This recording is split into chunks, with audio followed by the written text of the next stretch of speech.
Good, because then you can attach it to your resume, darling. My. Coralie, a lot of people were reluctant to join us this evening because they felt the topic was a hard one, and people don't like to deal or talk about grief. My mother and I, we talk about death all the time. It's something that we actually deal with, and I think it's a very necessary subject to actually cover. Yes, otherwise you had the elephant in the living room. Everybody knows it there, but nobody wants to speak about it. So is your seminar, the one that you run for 13 weeks, is it for people who are already grieving, or is it preparation for when you may be grieving? No, not at all. It is for people who've lost a loved one to death, a person. But have we not all lost someone to death? Well, if they haven't worked through it. Because it can in fact take 21 years to work through grief. My emphasis there is that it's not a pet, a dog or a cat. Although those are very important beings in our life, it cannot compare to the loss of a human being. So it must be a human being that has died. And as I said, it could be anybody who has passed. If you haven't worked through the grief, 21 years is not a long time if you haven't processed it. So what are the guidelines for working through grief? I mean, how does one do it in a nutshell? Okay. I believe I've done individual support counseling. I'm a financial advisor by training, so I was led to grief by my own grief.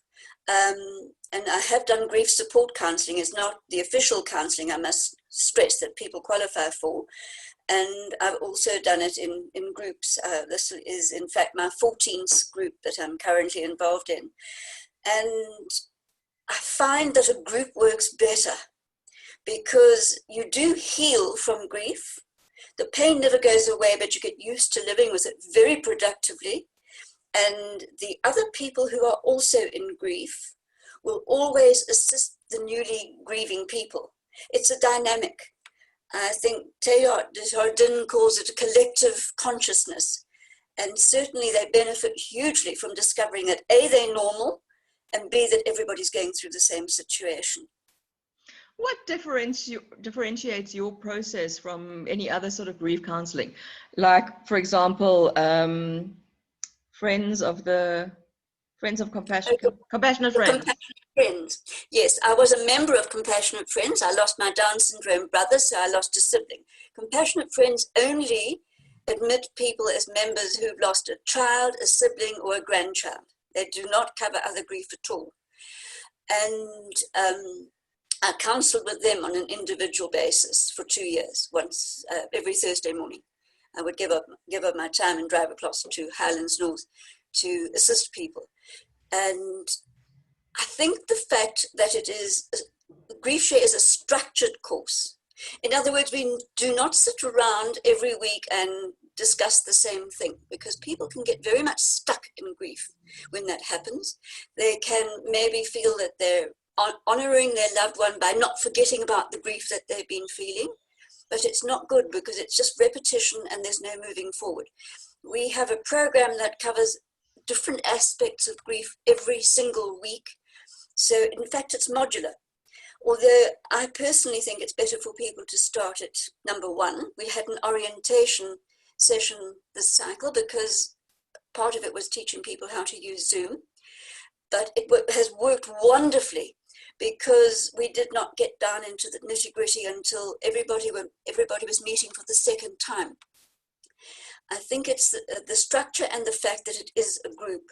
And we admit anybody, any kind of grief, as long as it's a person who has died. And that mix to me is very healthy because that is how we live in society. People don't only mix with other people who have specific losses. Your neighbors, your work colleagues, your friends have lost different people. But what we're actually working with is the pure hell that person is going through. It's their particular grief. So we don't rank losses. We encourage people to, our first formal session will be discussing who you've lost and how, where people gain great relief from describing the process that they've gone through. And that is covered often in meetings with Compassionate Friends, every alternate meeting. Compassionate Friends on the other alternate meetings will have a speaker, which we don't have. Our second meeting, our first meeting is this normal?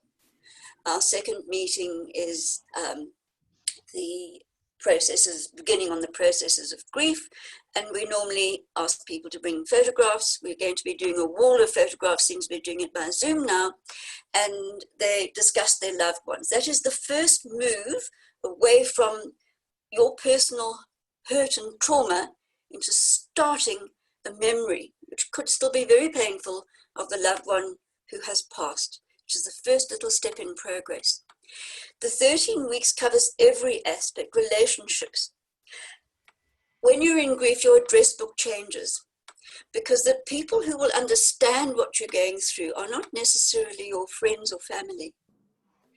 And that's okay, because you can say to people, look, I can't handle our friendship. It's not the way it used to be. Give me space and I will come back to you later. I had to defer a lifelong friendship of mine for 2 years. It was a friend that just wasn't, she'd had no losses, no siblings, no children, and she couldn't get herself into my space.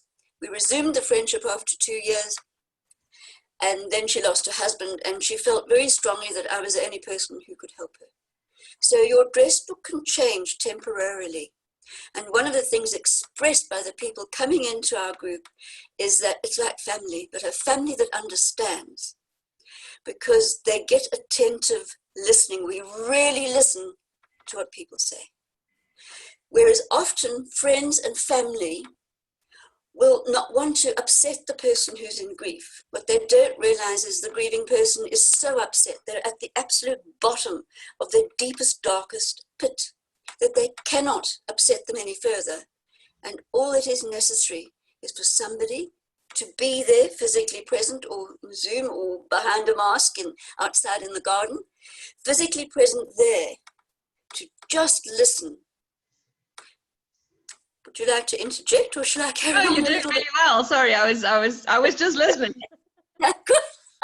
Touche. I just have to stop you for 1 second. And you qualified that it has to be a person. And I would challenge that. I must be honest. I had a dog for 10 years that I spent a part of when I was away 24/7 with. That was the longest sustained relationship that I've had in my life. And I personally don't feel that I've ever finished grieving for her. I only have to talk about her and start crying. So I know that you feel that humans are, that the human interpersonal relationship is the one that's paramount and most important. But I'm inclined to disagree with you on that point. But that's just a personal feeling. No, I haven't said paramount or most important. I've said it's the one that actually we commonly relate to people. But isn't grief? No, not at all. Okay, not qualify that. I've had highly qualified psychologists, social workers sit in front of me and say, but grief is another loss. It isn't another loss. It is the ultimate loss, because they don't come back again, ever. And yes, with your dog, I can understand it didn't come back again. But a relationship with a dog doesn't carry with it some of the nuances that human relationships do. It's usually a happy relationship, maybe sorrow on your part when the dog was getting old, and to watch it suffering. But your dog never back chats you. Oh, you want to bet? Your dog loves you unconditionally. Okay. You care totally for your dog. Your dog doesn't look after you other than by giving you love. And it is a different experience. And really, it would be hurtful to people who've lost human beings with whom they had a very strong bond to have somebody mourning a pet. Because not everybody comes to a place like Griefshare. It is only the people who are going through deep grief. And if I could define that, how do you arrive at deep grief? It is because you've had deep love. And not everybody is capable of deep love. But certainly if you have been and have loved somebody very deeply, you will experience deep grief. What are the other stages of your seminar? So that you've covered the first two. Where do we go Okay. from there? Oh, excuse me, I'm just getting my contents list here. Okay. So the second one is challenges of grief. The third one is the journey of grief, where we encourage people to write a grief letter, because grief can affect your memory and your ability to concentrate.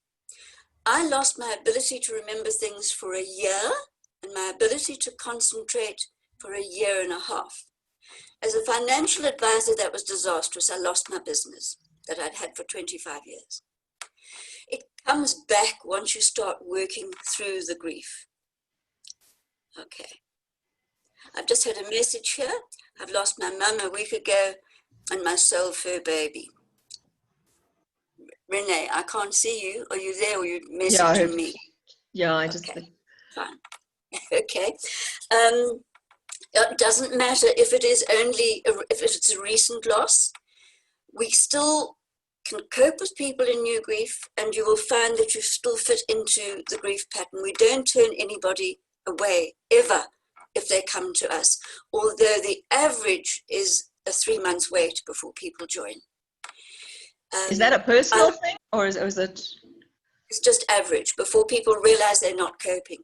Okay, so you suddenly realize that you actually, I can't deal with this. I need help. That's right. Get out of this. That's okay. But COVID has actually accentuated the problems that people are having with grief. First of all, the isolation. There are feelings of extreme isolation when you go through grief. And the COVID preventative methods that we've been using since the beginning of lockdown have exacerbated that to an extent that people are absolutely desperate at the moment. And some of the stories, I do not breach confidentiality, but some of the stories involving COVID losses are gut-wrenching. They really are. Those poor, poor people. And I can understand that possibly, even though it was recent, we are the first platform where people have been given a chance to actually voice what they went through. And the isolation has to be broken gently. But as I was saying with our work situation, we encourage people to write a grief letter. Now, I write quite well, but in the book on page 24 is a wonderful example of a pre-written grief letter. It's one of his catch-all fits everything situation, which I copied. I went to Griefshare 8 months after I lost my Down syndrome brother. I hadn't been able to cry at all. On session 4, I had to rush out of the room. There was a childhood reason why I couldn't cry in public. Session 4, I rushed out of the room, jumped into my car, and drove all the way home, not being able to see more than 3 feet in front of my car. My tears and my emotions had finally broken. In the encouraging people to start communicating, sometimes a letter is less in your face than a personal confrontation, especially as people say the most unfortunate things. My dear friend actually said to me when I was trying to describe how my brother had died peacefully in my arms and how upset I was because it was Christmas Day, and I didn't know then that if somebody dies on a major holiday, they automatically bring oxygen because the person reporting the death could be drunk, or the person who died could be dead drunk and just needs to be revived. So after this peaceful death, I had a fire engine because on Christmas Day at 10:30, by then the emergency services ambulances were busy. So an enormous fire engine arrived in a small complex with their light going round and round and round. The men stormed into the living room and sunk a huge oxygen cylinder on the carpet. And I'm telling my friend this story, and she says, "Oh, a dead body. I know what to do with dead bodies. I'll tell you what to do for next time." So, ooh, tad insensitive. Not thinking. They don't think. They're trying to fix you. She was trying to fix what she perceived as my anxiety over what to do with a dead body. And I have no other siblings, so there was never going to be another time. But in learning how to write a letter, you can communicate, for example, with your boss and say, "I'm having difficulty at the moment remembering things, and meeting deadlines. Could I have an assistant to assist me? Or could I have activities to do that are not as strenuous and demanding? Because it's going to take me a while to get through grief. And this really works. I had somebody, not a Griefshare person, but I do know of somebody who had a private secretary, had a very dynamic, high-powered job at one of the banks. And 3 months after he'd lost a parent, he turned to his secretary and said, we'd better do the returns. And she said, I've been doing them for you for the last 3 months. So it's grief that does that to you. And it's really important that you do communicate the problems you're having. They won't be understood, but to ask for help. That's one of the things you learn when you're in grief. It's humiliating, especially for people who are not used to asking for help. Yeah. You do need to ask for help. Okay. Then what else am I going through with you? I led into that. Session 4 is the journey of grief. Part 4, ask for help. Session 5, there's an article on caring for grieving children. Now, children do not grieve the same way as adults, and there's a free downloadable, and it's open to the public if they just go onto the Griefshare website, 40-minute video on how children grieve at different ages in their lives. And people are recommended to have the adult who is most helping them watch the video with them, because you're in grief, you might not remember everything, and you might not have got past your own grief yet. So you can't even think about your beloved children. So that person sits with you to help. For example, a young child of 6, and this was proven with my Down syndrome brother who had a mental age of 6, to a young child that age, death is not permanent. So they will drive you to the edge of sanity by saying, when's daddy coming back? And you've told the child. People tell children things thinking they won't hurt them, but it actually makes it worse, because then at a slightly higher age, up until 10, you get magical thinking. I kissed grandpa and he died, therefore I killed grandpa. So it's very, guilt. Yeah, but it's better to tell children the absolute truth than God and the angels. Grandpa died, his body stopped working and he died. In fact, you should take children to funerals.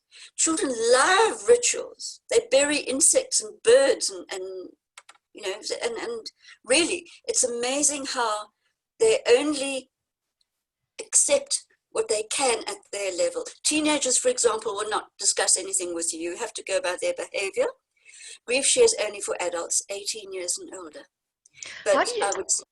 Sorry, Coralie, how do you tie in you've just mentioned God and the angels. How do you tie that in with Griefshare functioning within the church parameters?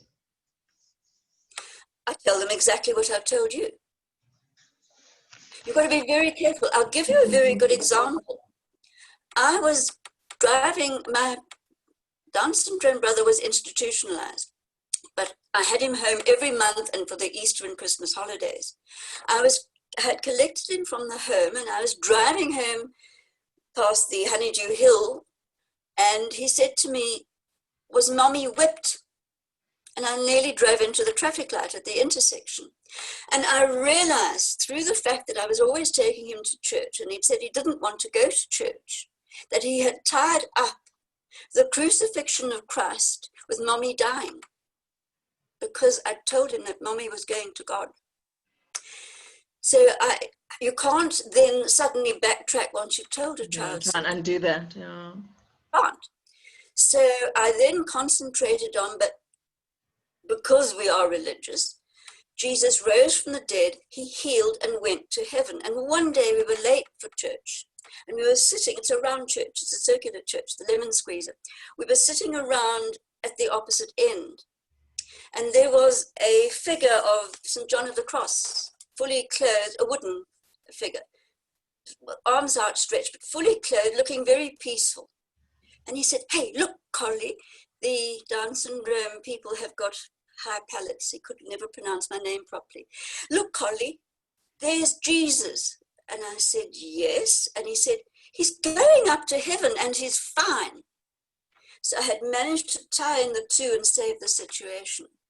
But really, you've got to tell children the truth, that the person has died and their body has stopped working. And then you only fill in what they ask. I imagine that's quite hard to do with children because they have TV series and movies and things where you see the guy getting killed and then suddenly he reappears 3 months later in another movie. You know, so Yeah. they need to Can you explain differentiate between fact this and is an fantasy. actor? Yeah. Yes, you have to. But anything other than the truth is not acceptable to children. You've got to tell them the truth. And this comes from an organization that is actually a religious organization that has put Griefshare together. So it's very aware of the psychological effect of what is happening and what is going on. Has The Griefshare, program, sorry, my apologies, carry on. Griefshare is put together by doctors of theology and psychology. So it's a highly structured, very informative course that's really worth attending. When does Griefshare come about? I mean, how long has it been around for? It's the first time I've ever heard of it when I heard of you. It's, gosh, there are quite a lot of churches actually running it. It is always run through a church body, a Christian church body.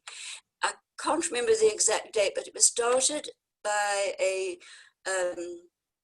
small group of Baptist people in Wake Forest in America, and they identified a need of people coming together to discuss grief, and they designed this course, and they have now released it worldwide to any Christian church, and it is now more than 25,000 churches across the world run Griefshare. Okay, so we really are talking about a substantially sized organization. Absolutely. Absolutely. Okay. It brings to mind, sorry, this is going to sound completely irreverent. Steps to grief is like 12 steps to an AA meeting. Very much so. In fact, at one of my handouts that I give certain handouts, we all do, to people to personalize it. And this was an in-person group.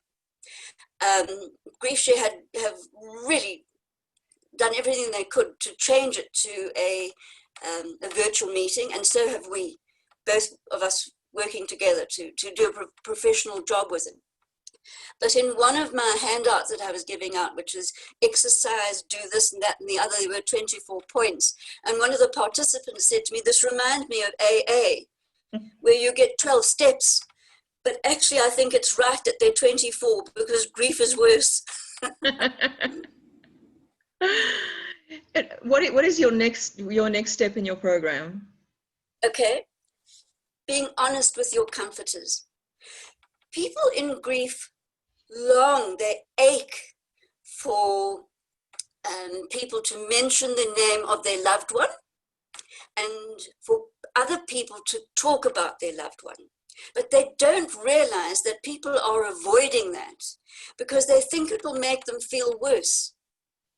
When you're in deep grief, you cannot feel worse. You are at your lowest ebb. And what you really want to do is for people to, and this happened to me, to mention the name and talk about the person.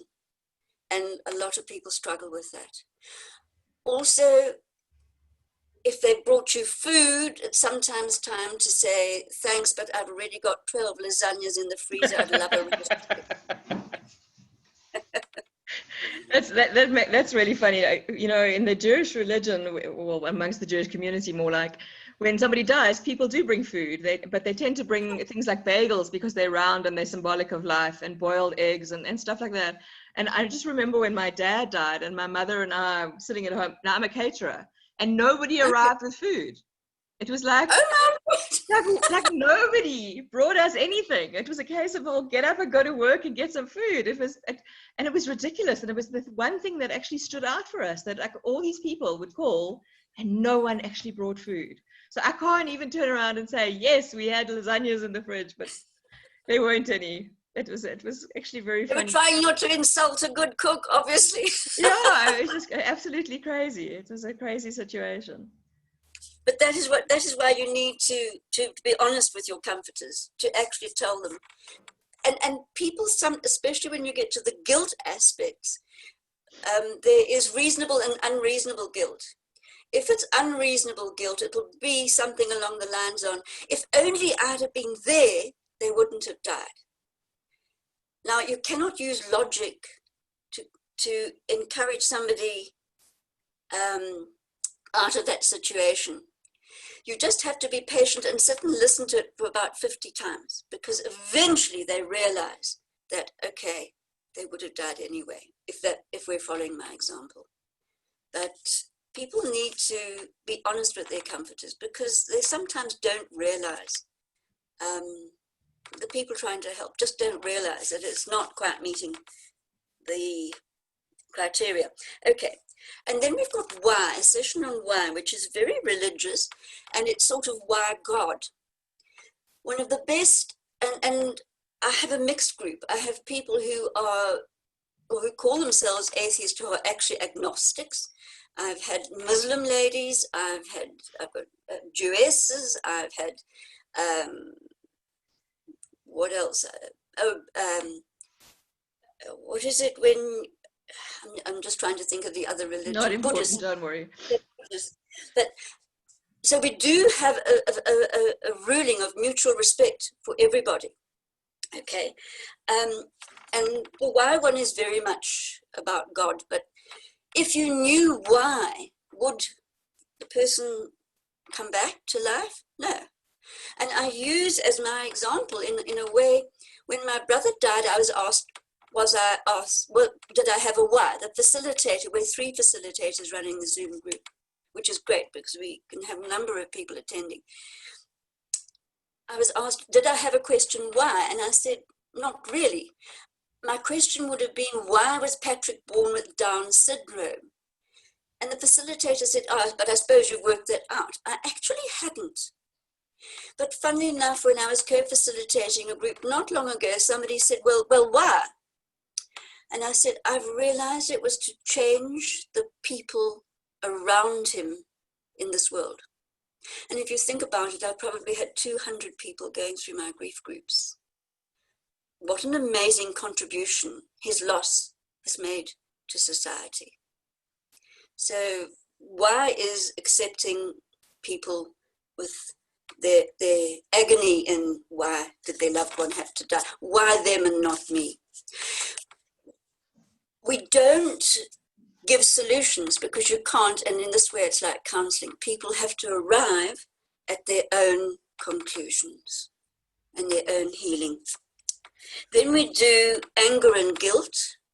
To me, anger is one of the purest emotions because you never plan to be angry, it just happens. And the emotions are never right or wrong, but some people feel guilty about emotions. And one of the things that I like to emphasize there with the anger, because sometimes people need permission to be angry. One of the things I like to emphasize is, okay, if you're feeling judged because the guilt will come off the anger, who is judging you? Is it another human being? And do they have a right to judge you?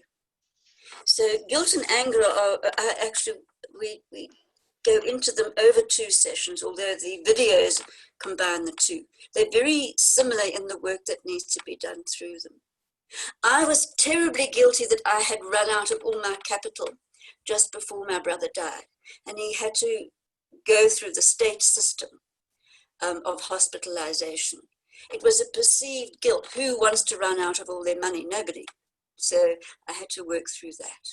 It's a very similar thing to what we experienced in terms of my father always said he wanted to die at home. And in the end, he died at hospice. And they have grief counselors on site. And I said as much to the grief counselor that it's a problem. My dad, he wanted to die at home and he's here. And the counselor said something very well, then it seemed very profound and it stayed with me. He said, but you and your mother are here, so wherever you are is home. Yeah. You know, and then that sort of ameliorated the kind of guilt that I happened to be feeling because he hadn't died in his own bed. But we were with him right through the process. So I get that. I understand that. But people sometimes need to just work through that, and you can see them gradually healing as the course progresses. Please, if anybody's got questions, please feel free to ask. I don't need to monopolize the entire conversation with Coralie. What comes after guilt and anger, Coralie? And then we start to go into forgiveness. Forgiveness is a process. It takes a very long time. But why should I forgive? And I do deal with the religious aspect with people who are religious. And I feel very strongly about this because sometimes, I mean, Catholic guilt is well known.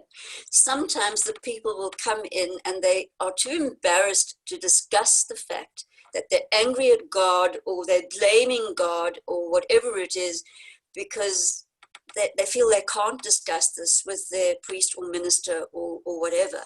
But I welcome people expressing exactly how they feel about God.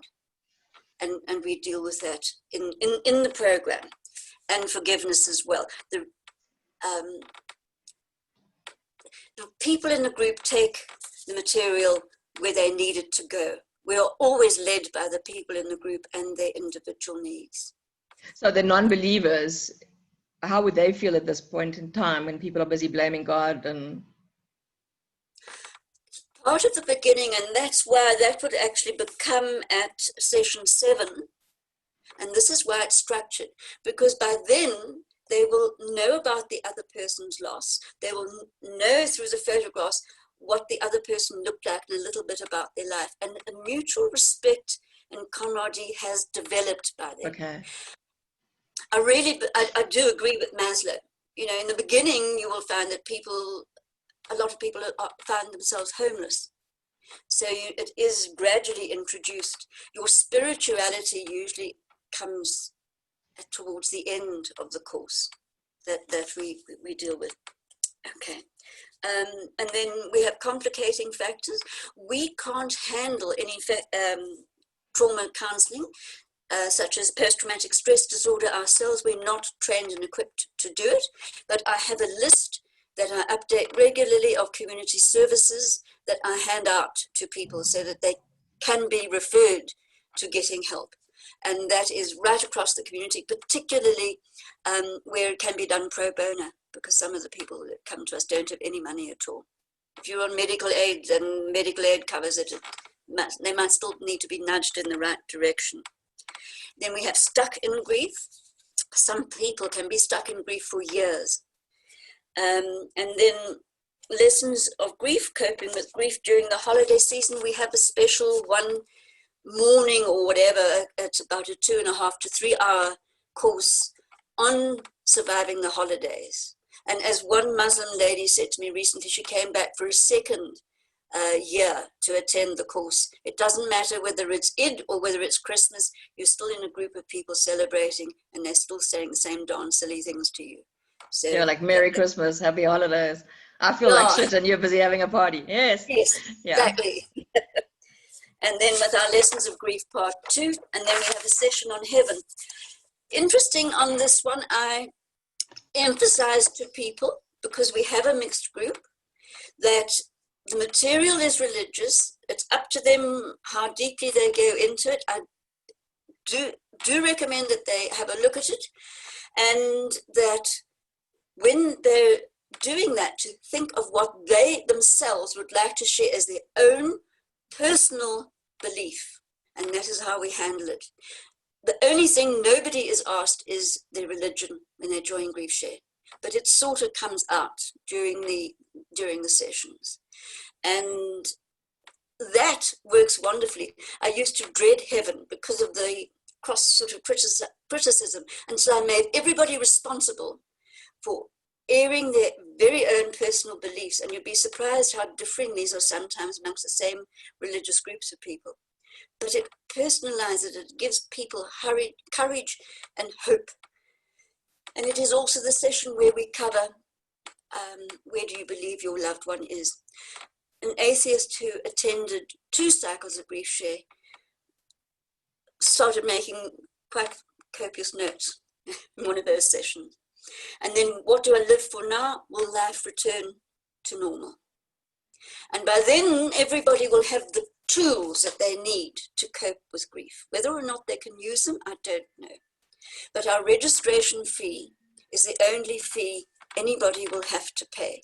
They may return for 2 more cycles of Griefshare, and the psychologists have worked out that in fact you do not need more than 3 sessions, more than 3 cycles, 13-week cycles. And in fact, I've had 3 people return for 3 cycles. And sure enough, halfway through the third cycle, they started bringing their other problems to the table, the daughter's divorce, the moving to a different province, all sorts of different things. They are really healed as much as they're ever going to be, unless they have problems that need a psychologist or further help that we can't provide. But by then the grief has settled down. Which kind of, I think, has answered Joanne's question. Do people feel relief at the end of the course? We can see them as facilitators from about 9, but definitely by 11. Often the people themselves cannot see the change in themselves. But yeah, I have had very few people coming back for 3. As I said, I've had 3, and I've had a couple of 100 people going through Griefshare. And I would say about a quarter of the people return for a second session, depending upon the loss. Usually a suicide will need to have 2 cycles. Yeah, because there's no explaining that. Doesn't matter how many times you look at it, there's no explaining suicide. Not to somebody who hasn't been there. Especially a child, but it's a child suicide. And with that situation, it is, I believe, although we don't rank losses, I believe largely because a parent never loses the hopes and dreams you had for a child. Ask any parent how old their child would have been now, and without hesitation, they can tell you. Whereas a sibling like myself will tell you the age that they lost their sibling, because then their life joined together has been ripped apart. But a parent-child stays with them until they die. But through working through your grief, it can become a beautiful experience that you honor your child's life. Coralie, how did you get involved with Griefshare? How did you get there? Oh, because I looked after my Down syndrome brother very close. It was a very, very strong bond. Our father died when I was 13, and my little brother Patrick was 8, and my mother went completely to pieces. I didn't have a good relationship with my mother. She was narcissistic, sadly, and I got promoted to being head of the family, and I think that actually destroyed my relationship and with my mother, because one minute I would be her confidant, her husband that she'd lost, and the next minute I'd be a child, and it was very, very confusing for me. But she was 46 when she had Patrick, and he was only diagnosed as being Down syndrome when he was 2 years old. And I can remember the day she came home from the doctors and rushed into her bedroom to cry. And I thought it was because Patrick wasn't crawling. He used to propel himself along on his bottom. So I taught him to walk. Not like a child, it was my sibling. It was very definitely a sibling. And our mother died in 1996, and then I took over his full responsibility. So for a quarter of a century, I looked after him on my own as a 6-year-old. And 6-year-olds can be bloody, they really can, because their consideration for other people hasn't developed yet. So it was not an easy road, but the bond was very strong. And to use your example, and now you will understand this, Mandi. When you have a dog, you do everything for it, and you have an unconditional love from the dog. That's exactly what I had from my brother. He loved me unconditionally. I was his life, his protection, his everything. And when I lost him, my first thought was, okay, now I can get on with my own life. I mean, I'd given up marriage. I never married. The first person who proposed to me withdrew his proposal when his parents told him not to marry somebody with Baggage. Yeah. And then the next one, I fell very much in love with a guy, and I would have married him, but thank goodness I realized that he would have been the wrong person, and I would have had to support him, and I could have supported my brother, but not two people. And I never married. I also was given the opportunity to emigrate to Canada, and I realized I had to stay behind and help my mother with my brother. So I'd actually given up a great deal for him.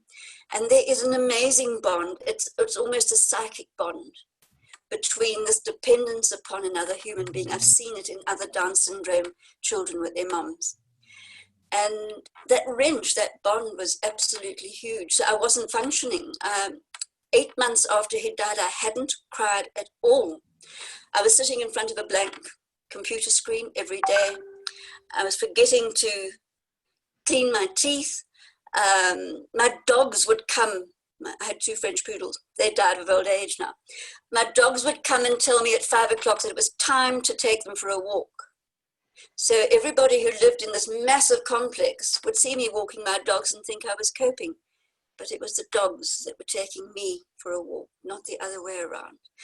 And when I went to Griefshare and I got in touch with my emotions, they asked us at the end of the 13 weeks to write down what had changed. And I wrote down something I couldn't understand. I wrote down that I was seeing children through different eyes.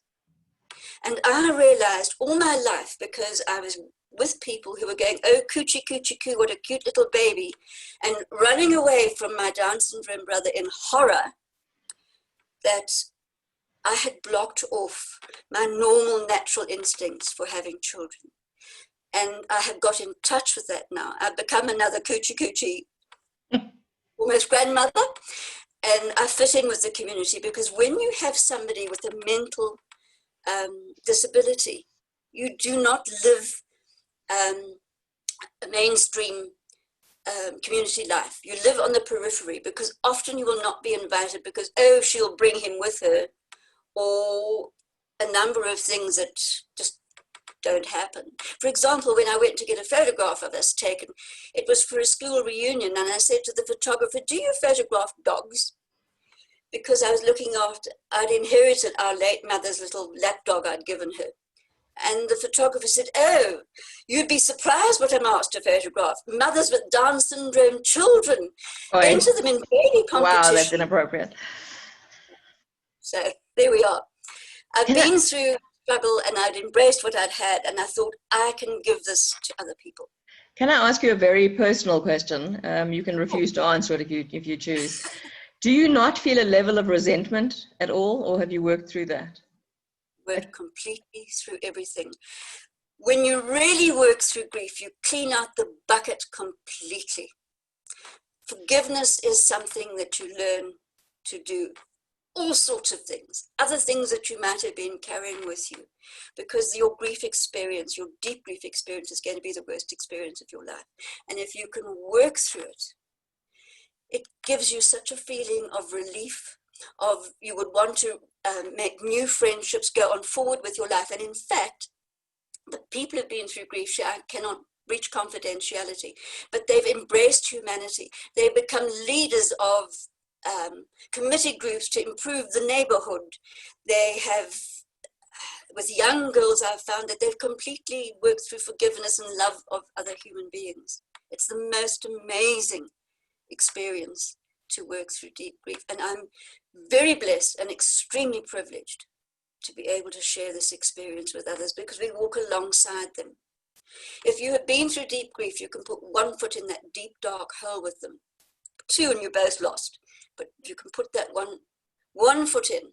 It's a communion of the souls, the psyche, and people feel that. You've started the course already. What would happen if anybody wanted to join you at this point? Do they have to wait? It's modular, they can. At the moment, we're actually out of workbooks, having to order more, which can take up to 2 weeks. We had an overwhelming response to our grief, our publicity, and I will work them through the session, the material that we did for orientation, because that's really important. It's how to be polite to other people on the group. And then through the first session, right now they can catch up, because we've only had a couple of they've done the work for 2 sessions. They're doing it in advance. To give them their money's worth, we're having a 2-hour Zoom session, and they view the videos on their own, because it's the workbook, it's the video, and it's the group discussion. So they're viewing the videos on their own, and it's a 40-minute different video for every session. And they're also doing, there's homework, which is working through the workbook, which has non-religious bits in it and lovely biblical quotes for those who enjoy their connection with God. And they do that at home on their own, and then there's sharing. So there's 2 hours of sharing every Wednesday evening, and they're 40-minute preparation. It's about 40 minutes for the workbook and 40 minutes to do the video, which they work through in preparation for the session. They could catch up at any time, or I would like them to do the first bit just so they can mingle more easily, and the rest they can do. They can join another Zoom group. We're planning on keeping the Wednesday evening Zoom groups running, because we reached people we were not able to reach in in-person groups before. Yeah, because clearly it makes no difference where a person is if they want to join. Absolutely. Zoom. There's somebody who's repeating who's got stuck in Poland. She's from Pretoria. Particularly with winter arriving. I don't think I'm going to be stuck in Poland at the moment. Coralie, what does it cost? I mean, how long, what are we looking at here? Okay, it's based very much on our workbooks. We order in bulk, and we're asking 270 Rand for the current course, which includes the whole 13 weeks. Wow, that's good value for money. Yeah. And either I'm delivering the workbook personally outside the church, or that includes PEP stores delivery, which is reaching the townships, or it is done. I'm sorry, I've been told you can't hear me very well. That's me. I don't know why. And by Mandi. No, they're just telling me okay. You can't hear me very well. Oh, okay, sorry. So it's through PEP stores, which is included in that price, or if people can afford an extra 50 Rand, I'm using Aramax. That actually costs 100 Rand, but I've absorbed 50 Rand of the cost into that price. So I will use Aramax to do a store, pick and pay store to home delivery. And that actually is within about 2 working days. Okay, that's a phenomenal, I mean, 270 Rand for 13 weeks. That's about 26, 27 hours worth. It's not really, really good value. It's like, what, 110 Rand a session or something? Coralie, thank you. Does anybody have any questions? I don't see a whole bunch of questions coming through besides Joanne's. Nothing? Yeah, it's Mandi's sound. That's bad. I'm sorry. I don't know why my sound is bad tonight. Where is the video for helping children grieve? Oh, okay. I've had a question. Where is the video for helping children grieve? Okay, you go to www.griefshare, all one word, .org, ORG/children. And you'll go straight to the video. I'll share that on the group for you as well, just to make life easier.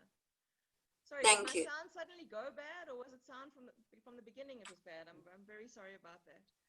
Coralie, thank you so much for your time. It's been fantastic chatting to you. Everything of the best with Griefshare. I hope thank you. Oh, I don't know why. I hope it goes from strength to strength, and that you have hundreds more people that you can help. I think it's absolutely amazing. And everybody else, have a great evening. Tomorrow evening we are chatting to Erica Hitka with her book. I've just gone absolutely blank. Promoting wellness in the workspace. Okay. Thank you very much for inviting me, Mandi. It was very kind of you. It's wonderful to chat to you. Good night, everybody. Thank you so much. Good night. Have a great evening. Bye. Bye.